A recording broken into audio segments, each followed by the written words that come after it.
আকাশটা দেখো কত শান্ত। কেউ বলবে কাল থেকে সারাদিন ভাসিয়েছে। কাল তো মানে কোন্নগরপুরে জলে থই থই। আমার বর তো ছর্দির বাড়িতে গেছিল, আসতে গেছে। সে রবীন্দ্র ভবনে ওখানে একটা গাড্ডা ছিল, সেই গাড্ডার মধ্যে সাইকেল নিয়ে পড়ে গেছে। পাশে একজন ভদ্রলোক ছিলেন, ভদ্রলোক ধরেছেন, নাহলে পড়ে গেলে বিপদ হয়ে যেত।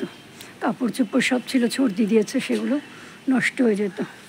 এই দেখো, তোমাদের বলেছিলাম না আমার পেঁপে গাছটার কথাই। দেখো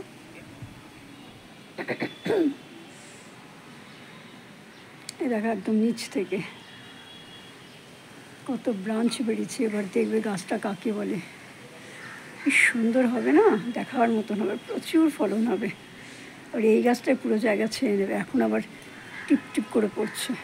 আর কালকে এই গাছটা থেকে পেঁপে পেড়ে দিয়েছি। পেঁপেগুলো পেছন দিকে এত বড় হয়েছিল ভাবতে পারিনি।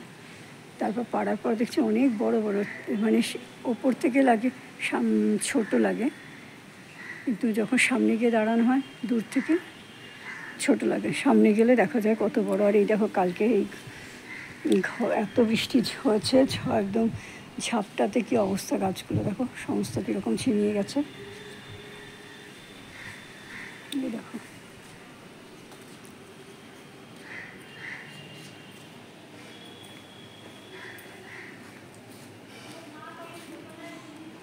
দেখো কী অবস্থা।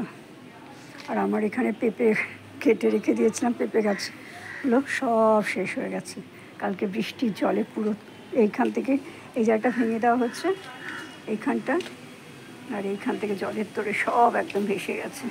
মাটি ফাটি সব ধুয়ে মুছে একাকার হয়ে গেছে।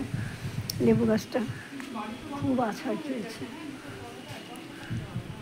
দেখো লেবু গাছটার কী অবস্থা। লেবু গাছটা এরকম হয়েছিল, এরকম সুন্দর ছিল, তাকে একদম প্রকৃতি একদম শেষ করে দিই।